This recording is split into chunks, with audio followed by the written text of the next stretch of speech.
And you've been around salespeople and been a salesperson for a long time. So what I'm curious is, what do you feel like separates a good salesperson from a great salesperson?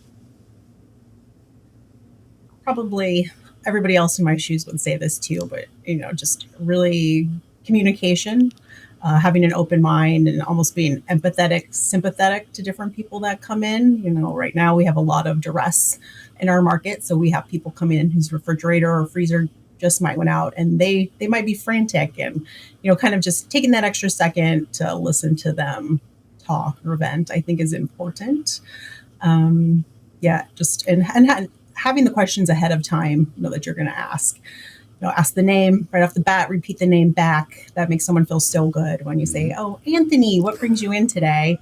You're like, "Oh, they said my name." They remembered. We write it down on either a tablet or a book. It depends on how the person's more comfortable.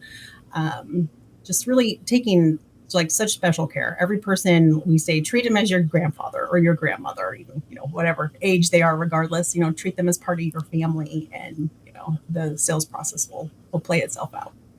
So have you found that kind of the great salespeople that take this to heart are able to extend business even beyond just that one sale on the floor? Oh, absolutely. We do a ton of not only referral business, because we do have a mattress, furniture, outdoor, spa, kitchen design, and design department. They can our team refers to all sorts of other departments. Those people will come back at our next sale. We really believe in a full circle sales process, so we do our own install and service as well. So as soon as that installation is complete, our sales team will call the customer within 48 hours, make sure everything went well.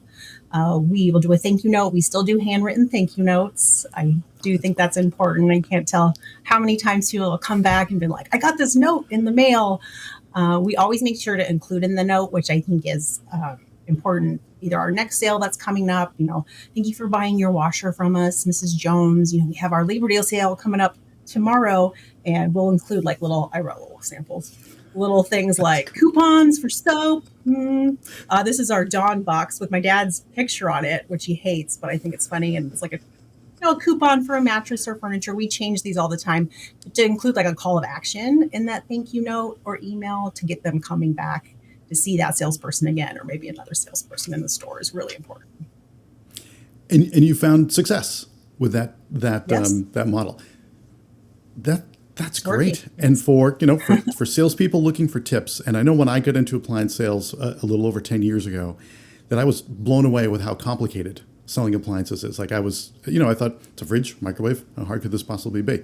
And it's hugely challenging to do that. But to get customers to come back, to have that long-term relationships and build relationships with trade professionals and whatnot. But I love the handwritten note with the coupons in that, because how often do you get a letter in the mail that's handwritten? Never. You get a card from your grandparents and with a $5 check, and that's about it.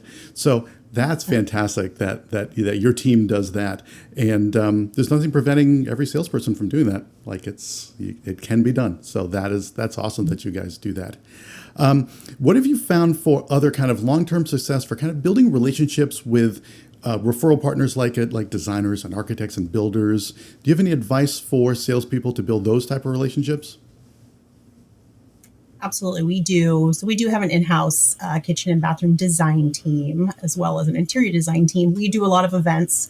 We find that's important. We invite other designers in the area or even out of the area in for some different events. We always include our designers or local designers in trainings if we can, especially appliance product trainings. It's really important that they know when they're talking about a new kitchen or kitchen remodel, the appliances that are out there that are available. We do some referrals, some monetary referral systems within our teams, uh, which is money. Money does work. If our appliance sales folks are having that conversation with someone and they're already buying a new refrigerator, dishwasher, you kind of automatically have that opening to say, "Well, are you remodeling your whole kitchen, or what are you doing?" And if that person's like, "Well, we're thinking about it," perfect opportunity to bring our designer over and have that collaborative conversation. And we give, each of our team members a little bit of a spiff anytime they close a deal that's on both sides. So, money works, referral works, training options for all the teams. Awesome ideas. I love that you guys are so active at Idler's Home doing that, because that, the salespeople, it's really important. Salespeople keep your ear to the ground. A lot can be gathered from what's not said, or just this little bit of information can give you an opening to a larger world of potential referrals on that project and then future projects. So I think those are fantastic tips for someone to become not just a good salesperson, but truly a great salesperson.